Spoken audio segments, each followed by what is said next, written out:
the best though. I love the 90s, but me personally, I just feel like everything. I feel like from the 2000s just had like a dope.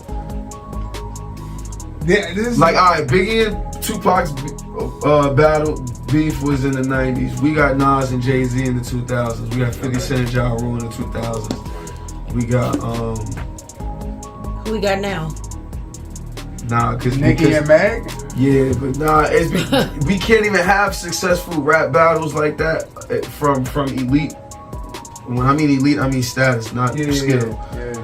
Elite rappers, because everybody takes the lines serious or subs or whatever or disses to me. Period. Serious. You say something to me, I gotta pull up on you. We gotta have a problem. So we can't even have rap battles, successful rap battles right now. For me, Meek and Drake was the last attempt, and I truthfully, I don't think the battle itself lived up to the hype, because of it's our first time witnessing this in this era, and they speeded everything up. They definitely did. You feel me? Like we didn't even get a chance. Meek would in the 2000s, Meek would have had a couple days to give us another diss record. You feel me? But now in this era, we need it in 24 hours, nigga. I need it the next day. Yeah. You gotta understand. Hove came out with Takeover in September on the Blueprint. Nas didn't come out with Ether until November. So you feel me? Like they didn't even make that the battle. They made it Super Ugly in Ether the battle. That's how Jay lost. They didn't put Takeover and Ether. They put Ether. And Hove responded to Ether with Super Ugly, which was a two-minute freestyle. But still in all, they had other disses. We was able, like, the hip-hop itself was letting those other disses under that ride. Like, Nas had H to the M.O. and Hove had some other shit at this nigga. Like, they was all wilding on each other. In this generation, you probably got one shot, one round. They might give you one round in this era. Yo, you throw it this and I throw it this back. If your diss was better, you won the beef. But that's what in a way now makes that statement so true, that music is watered down, right? Because like you say, you want it in 24 hours, nigga. I want it in an hour. You not doing nothing. You heard that shit. Go do something right now. Then if it's rushed, now we don't like it. But look, here's the thing. Boy on tour, I just got this. I just finished the show. I'm about to just go on this tour bus and just dish you back. This about to be rushed. This should be ass. But that's how much we don't harp on music. Like just like anything in like general. Like back then in the 2000s, whether if it was a lot of music being put out, because like now there's like what 60,000 songs being dropped every day, and that's just by like that's the numbers that we can calculate and stuff like that. But shit is so watered down, and we don't harp on anything. Once we hear something, we like, man, I'm over that shit. I don't fuck with it. Yeah, no, we definitely, and that's a fact. Like, if you dropped the album 4 months ago, 2 months later, niggas is going, that shit old. Yeah. Right. But didn't Spotify put out something saying like 80,000, close to 80,000, 100,000 songs have never even been played? That have been uploaded on Spotify. All these different artists are uploading their music, and nobody's even listened to it. Ever. And that's I think that's everybody wants to be a rapper. That's a daily number. Like, you know what I'm saying? That's not everything they accumulated. Like I said, like 60,000. Like the last time I checked, I'm probably exaggerating, but the last time I checked, it was 30,000 songs being dropped every day, accumulated through every DSPs. You feel me? And that was probably like 3-4 years ago. So I can only imagine that shit is up now. Shit being dropped at a rapid pace. And the more music went, like in the 90s, it wasn't like a lot of rappers, was probably like a handful, but even still, you had to be somebody.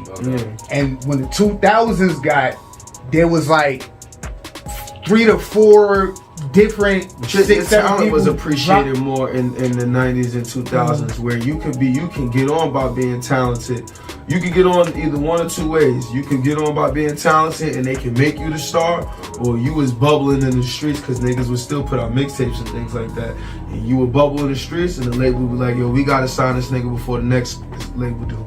You know what I'm saying? So but because of I feel like at first I used to wonder why these labels is such the blame to these rappers and shit like that, and never put myself in the label shoes. And then I'm thinking like, you gotta think we gotta think in their time frame. When they the label, when they spent $1 million on a nigga, on an artist and his rollout and everything, he sold 200,000-400,000 first week, and then but within that month they made their money back on what they spent on you. We not doing that in this generation. Like, you sell 100,000 the first week, we celebrate it. 100,000 on a major label in the 90s and 2000s was ass. Yeah, that's not a lot. Okay. That's a fact. You sold 100K in the 90s and 2000s, you was dirt. That wouldn't be shit, nigga. Or you was either, especially if you somebody that was supposed to be hot. Like if you was like a street rapper, you could do some 100,000. That's good for you.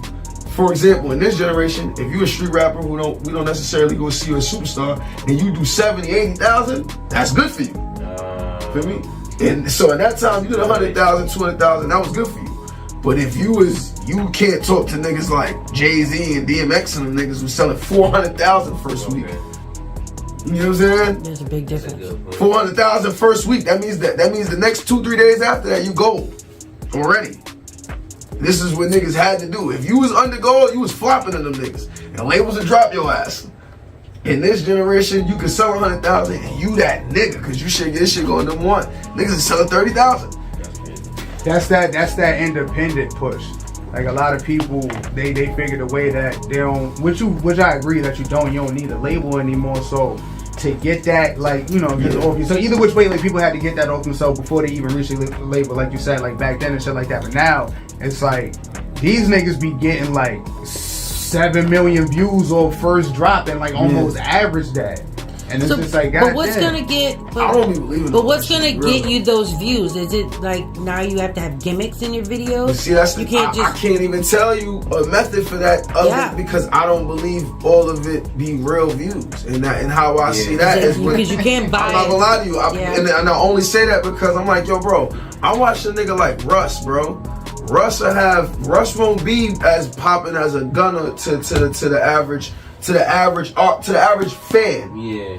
I've argued with niggas about Russ. They're like, who the fuck is that? But they don't know a gunner, a Playboy Cardi, or somebody like that, right? Russ will sell. He might sell 70,000 his first week. He's independent though. Yeah. But he sells 70,000 his first week. Somebody like Gunna will sell 100,000 his first week. Gunna can't do a stadium by himself. Rush did stadiums by himself. No opener. That's crazy. If we go on their Instagram, I guarantee you Gunna might have more followers than for sure. He damn sure do. But, and I'm not saying that Gunna's views is fake, but I'm just saying, just for let's say the other artists like that have this, when the labels start wanting to put you out there, I feel like they knowing that your shit ain't real enough. They just gonna let it be. They gonna let that shit accumulate and let the fans, the perception of that matter so much and hit so much that by the time you even realize it's fake, it won't matter because he'll have real fans. Yo, and that's exactly. I'm telling you, that's exactly how Lil Yachty got on, bro. Yachty and Travis Scott, Travis Scott manager came out and actually said it, but I knew that's exactly what it was. But they was talking about Yachty did that with that One Night song. He went, put a bunch of fake views on it, and then what that do is, that draw people to, like, oh shit, he got 30K in a day. No, not even a day. Let's just say, like, because he probably OD'd on this shit. It was probably like 18 hours. He got 30K. What makes this song so special? Now you got 15K real views to add on top. That's the marketing tool. That's the marketing tool that the fans don't even know they doing for niggas. Niggas that put a nigga on music, a song, and be like, you're not telling him why it's fire, other than the first thing you saying is, nigga, this shit got 2 million views in a day. Yeah. That's all you can say. Now you like, shit, it gotta be fire if it got 2 million views in a day. Right. Now before you found out that 2 million views was bogus, 2 million real niggas just watched this shit. They thought the same thing. So by the time you figure out it was fake, it won't matter. Now this is the part I was basically putting in full circle. This is when you gonna really see it. Cause then when you big and you a big artist, labels expecting you to sell these type of records when you start doing these views on YouTube and shit like that. Right. Then when you don't do that, now they like, they dropping something. Something gotta give. What's going on now? Nigga? I can't put you in front of this. I gotta give you this 360, super 360. Cause now I gotta make bread off your shows and shit like that. Because I thought I was about to make bread off this. For 1 million views, I think on YouTube was like, you get like $3,000 or some shit like that. I forgot the number. Well, 8,000, I think it's 3 or 8. It's one of those numbers. Forgot the number. Either way, that's some short shit for 1 million views. Yeah. But that's how feasible 1 million views is now, though, to be honest with you. There's so many videos on YouTube with 1 million views, and not even just music videos. Back then when I found out about YouTube, everything was almost like it still is a competition, but it was 30,000 hits, 390K, 2015, everything got 1 million views or better now. Because people are not, like you were saying, 90s, 80s, 90s, 2000s. People were able to still go and buy a physical, like, piece of, like, music, like, you know, an album or a CD, or, you know, back in the 80s, cassettes. Now you have to like physically go and stream and pull up from a social. But see, that's the concept. That's the problem with that. And now generation that's what right they're there. going with as far as like how to monetize an artist. But see, that's what I'm saying. That's the problem with the generation like that we came up on. They needed to find interest. Like that's why I like what Kanye be doing and shit like that. Cause you gotta find an interesting way to give us an experience as to why we need to still buy your album. We've been buying your album especially for the artists that season. We've been buying your albums for 10, 20 years. What's different about this album than the rest of the motherfucking albums? You gotta give us an experience. Otherwise, I'm just being honest because of the way time is moving, the way people is moving as far as the fans. Not me, myself, I'm just saying the world. Shit moving fast and they're moving fast with it. So you gotta give us an experience, otherwise, what's the point? That's why niggas like Travis Scott win, because that's why Kanye be having to do these monstrous listening parties, because it's an experience. And then it makes niggas want to tune in because of the experience. You're giving people more than just, hey, go buy my album because I'm me. Yeah. But don't you ask yourself that when you make music and you want people to listen to your music? Yeah, but that's what I'm gonna go. Don't you have to give them experience? I know they won't. They don't owe me an ear. I move with that mindset that nobody owes me an ear. I have to work for the ear, and if I get it, that's a plus. If I don't, it is what it is. Right, you missed but, out. You know what I'm saying? They don't owe me no ear. So you know what I'm saying? So you have to give them the reason as to why they should listen. You know what I'm saying? Would you ever change the reasoning to why people should listen to you? Not saying not be true to yourself, but I figured that, you know, I've made tweaks myself. I've made tweaks before, so I can't even say I wouldn't. I think it would depend on as far as like music being created, I'm always in tune. I'll be liking shit. So because I like shit, it don't sound forced. It don't sound forced when I do shit that's up to date. But as far as like how niggas move and shit like that, if it's a certain way, it depends. Like I think it would if it still makes sense and I just ain't tried, I'll probably try it. But if not, yeah, like I said, I think I'm open to it, but I'm not. Like I said, it would just have to make the best sense. Yeah. I'm not gonna try them out. I can't make everybody happy. I already know that. You feel me? And regardless whether I do good things or bad things, there's gonna be a perception about me regardless from any and every eye. You know what I'm saying? Like I could do 100 great things and somebody could be like, yo, you only doing this cause he only got this because of this. Like we could say, or you know what I'm saying, or I can I can do some shit that's like, for example, I got fans that love me for different things. Certain niggas feel like, yo, he don't do as much pen as he do the shit for the singles. I feel like you're right.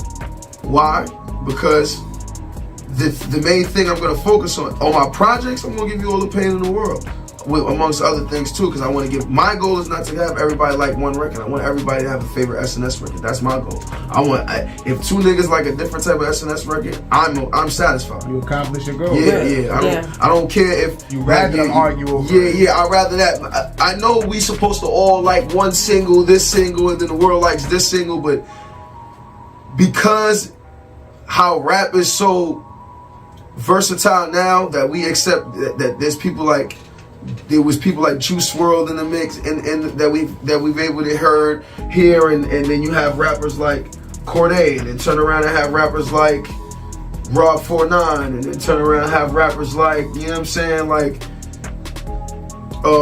Boogie, and then turn around and have rappers like motherfucking Vince Staples. They like, none of these niggas sound alike. You know what I'm saying? There's different avenues. So I make all these type of vibes. Because one, you want to have multiple type of fans that fuck with you and shit like that. True. You know what I'm saying? So you can travel, you can always travel and perform certain records in different. Like I got a record with one of my homies from Delaware. That shit lit where they at in Wilmington. I performed the other day. They knew all the words. At first, I thought you was about to say Adele. I was about to say, yo, this nigga. Oh, nah. If I had an Adele record, we'd be talking a little different right now. You really were. You know what I'm saying? But, you know what I'm saying? Like, that's the type of shit that I would be doing anyway. Like, say, my first album, I wouldn't mind. If I had access, and I'm like my first mainstream album, and I had access to get somebody like Adele, I would put Adele on my first album. That's the type of shit I'd be into. Right. I would have all that type of shit.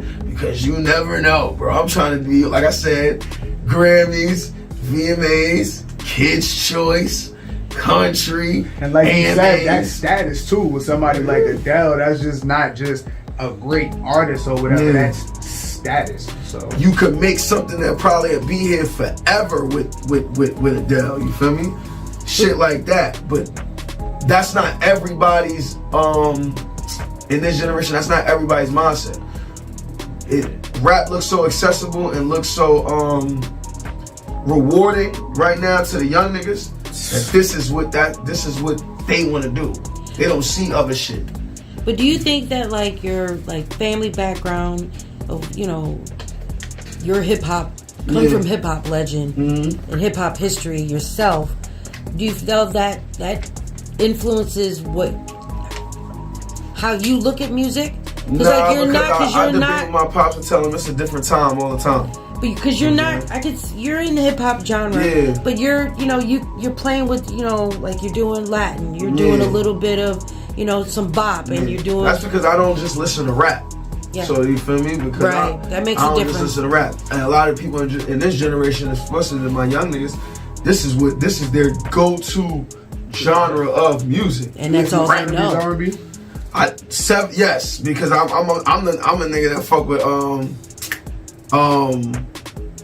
I'm gonna give it to you right now. I fuck with Vanity and shit like that, bro. Like for me, I like the shit like the one of my favorite songs is shit she sung off The Last Dragon. I found my place.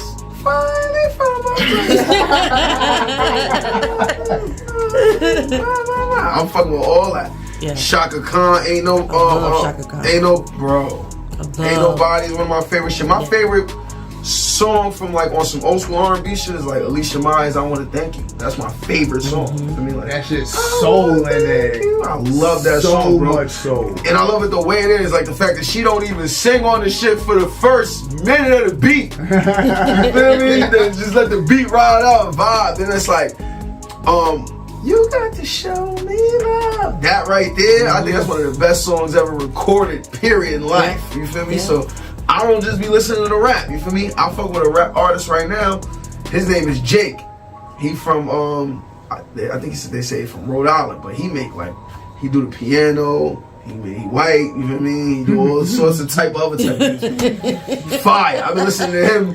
a lot this year because rap been so bad. Yo, I'm telling you, we were talking about that earlier. Yeah, how bad it was. I was in the crib the other day and I was playing it was either Teddy Pendergrass or Computer Love. My roommate was like, yo, that's how you feeling today? I was like, yeah, bro. I said, you gotta detox, my nigga. Like, all of that rap shit is just like, after a certain while, like, when you really start, like, paying attention, like, not no super serious conscious shit, but when you really start paying attention, you just feel that type of energy and you don't want to be hugged by that all the damn time. And that's just like, especially so when the vibes is majority the same, you feel me? Like, I'm a come clean, I'm a New York nigga, so certain type of niggas that would probably be like, it don't be for me, you feel me? Like, you know what I'm saying? Like, but that's why I got the other type of music. Before I listen to a rapper that give me that type of shit, I'm gonna be bored to death and I'm like, nah, I don't wanna hear it from you.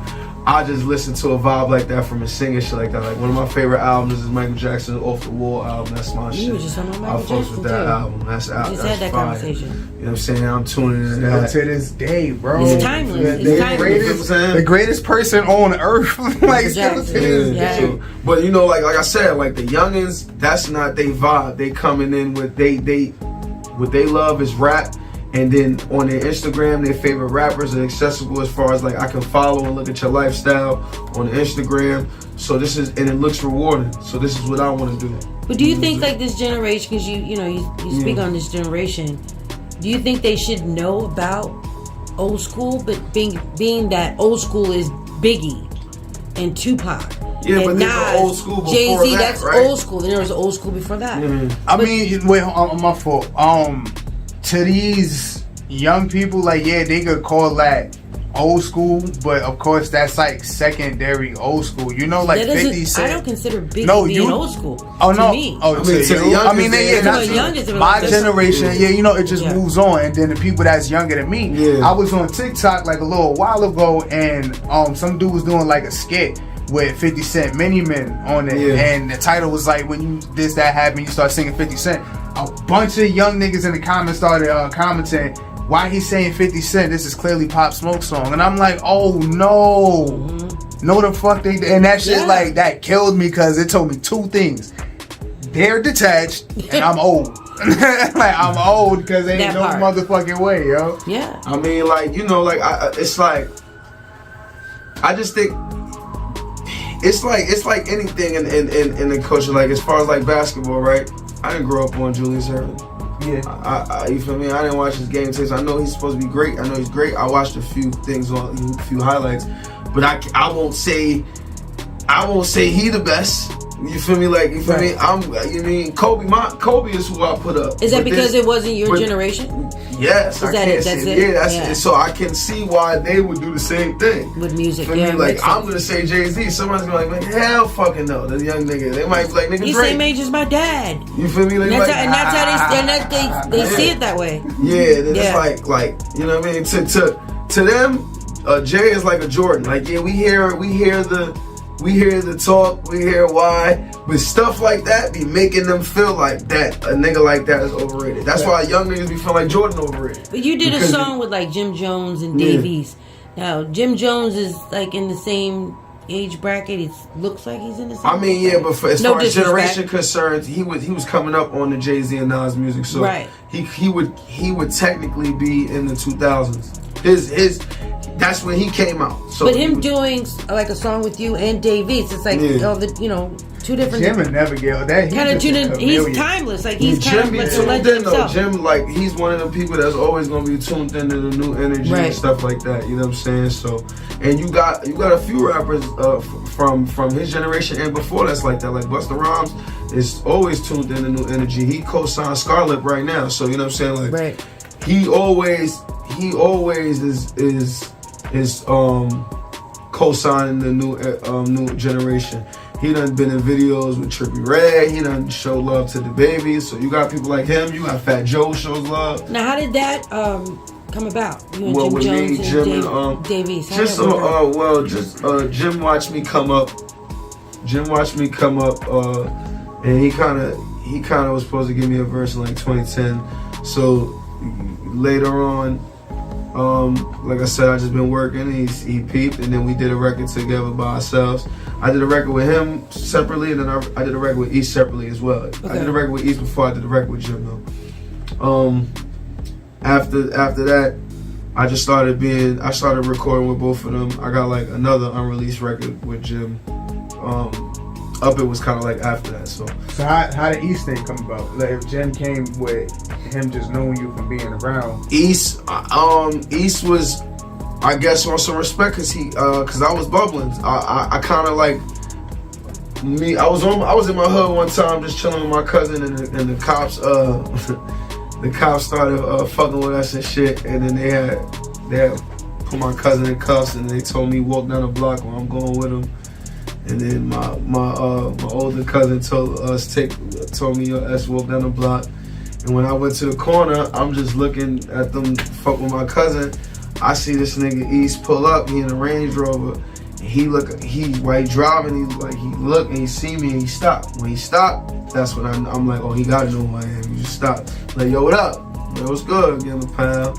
He like, this your hood? I'm like, yeah, I'm out here. This my hood. Like, take my number down. I took his number down, and then, but I didn't use it. Yeah. You know what I'm saying? After a while, I seen him a few times, and we just built a rapport from that. And then I came to his listening party and said, yo, when we gonna work? I'm like, I'm waiting on you. Yeah, we worked, and then I pulled up to the studio. That's a story in we worked. Right? We've been cool ever since. So it's like, me and I was just with Jim the other night, like 2 nights. When was it, Thursday? Yeah, I was with Jim on Monday. Yeah, I was with Jim on Monday. So Jim always show love and shit like that. You know what I'm saying? Been giving me game and shit like that. Definitely gave me some opportunities. So, you know what I mean? It's dope to have both relationships with both of them niggas. Now, I know you have a relationship with Rough Riders. You've been in the pit, DMX. You know, in the legendary studio. So I'm gonna ask you a hard question. Yeah. Dipset or the Locks? If this was drink champs, I'd be taking a shot. Yeah. But because Cam and Kiss is in my top 5. You know what I'm saying? So I can't really choose. And you can choose. You can make a decision. He's like, I can't do it. I can't do it. They both literally both family. And I started my music recording in Yonkers, as you can see. Right, you know you're here. In here. You know what I'm saying? So, but I both of them. I can't really choose. That's tough. That's real tough. I would leave it for the world to choose, and I think we seen verses, so. Yeah, that's what I was thinking about too. I was definitely thinking about the verses. Like, man, that is a good question though. Yeah, I don't think I really have to decide if there's a verses, right? Already? Right, it's already happened. We know what happened. It makes sense. You know what I'm saying? So what do you have going on? What's going on with you, and what do you have coming up next? I know you just did a listening party. Yeah, my producer. It was for my producer. I just promoted it like it was my album too, but it was really for my producer. His name is Joey Vuitton. We call him Joey V for short. He's my signature producer. So he's been 10 toes, been loyal, been such a team player, been always consistent, but also just like I said at the listening party, he's one of them guys that didn't have an ego when it came to the team in the bigger picture. And what I mean by that is like, I would have records that would be singles that he didn't produce. You feel me? And he would still be pushing them. Yeah. And still be, you know what I'm saying? Like he still wouldn't have like, you know what I mean? Like, yo, this record is gonna get us here. And this, you know what I'm saying? So, and that's rare. You know what I'm saying? Just off of everybody, how they move. It's like it'd be like video guys, like people that got cameras and shit like that. You could fuck with 2 different video niggas now. If you show either or a video that either or made from each other, both of them are gonna be critical on each other's video. Hell yeah. Like, yo, it's cool, but you could have did woo, you know what I'm saying? Mm-hmm. And that's pretty how producers would have been too. Like, yo, like especially if it's a sample record that they sample to, or if it's a vibe that they would do too, they would probably be critical too. But like, he don't have no ego, no nothing, and this is his first Distro Kid release. I just felt like it was dope. He did some of the majority of the choruses on there, so it could open the doors for like any artists and people like that are probably like will reference the choruses or want the choruses from him, and then the beats as well.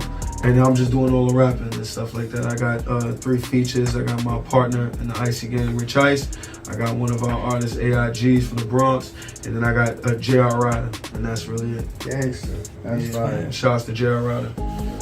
Well, shout yourself out, where everybody can find your music.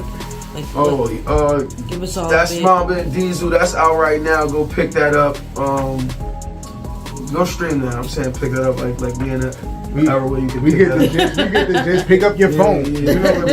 Check it out. Yeah. I got a single out now called She Got It. It's out right now. We pushing that heavy. We got a remix with a special somebody dropping very, very, very, very soon in the next few weeks. We're gonna fuck them up with this one when it drop. Wait.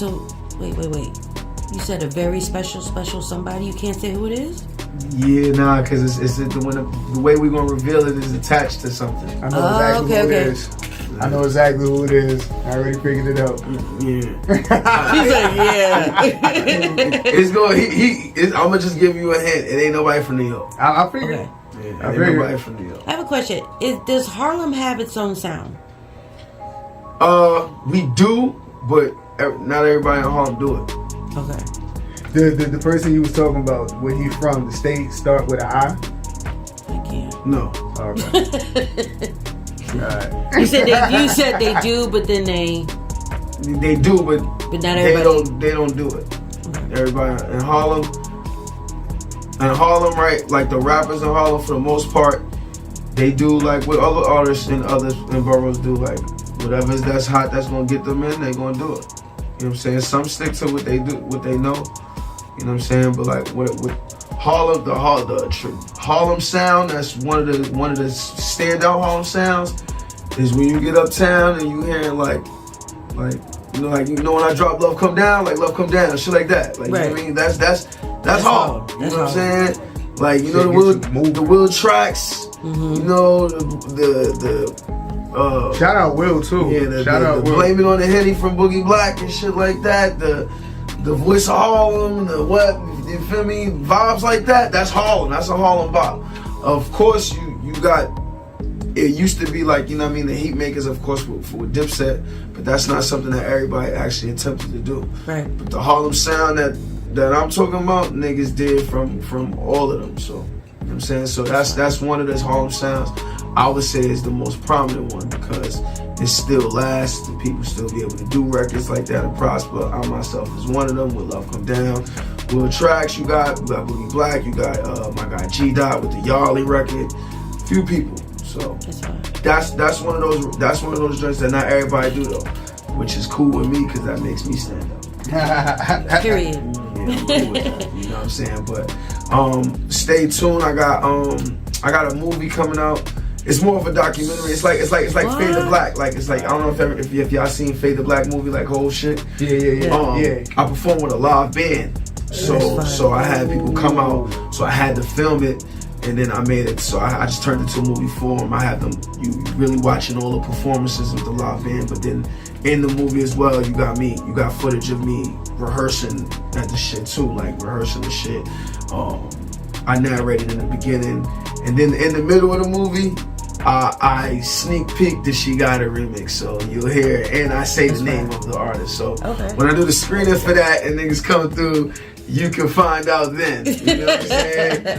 You know what I'm saying? But that's coming out. Is the screener gonna be posted? It's gonna be like yeah, for sure. Hell yeah. We want people to come through and watch that joint. You know what I'm saying? Yeah. We got a big platform willing to pick it up too. So I'm excited for that whole situation. I'm trying to have that kind of come out before She Got It remix drop.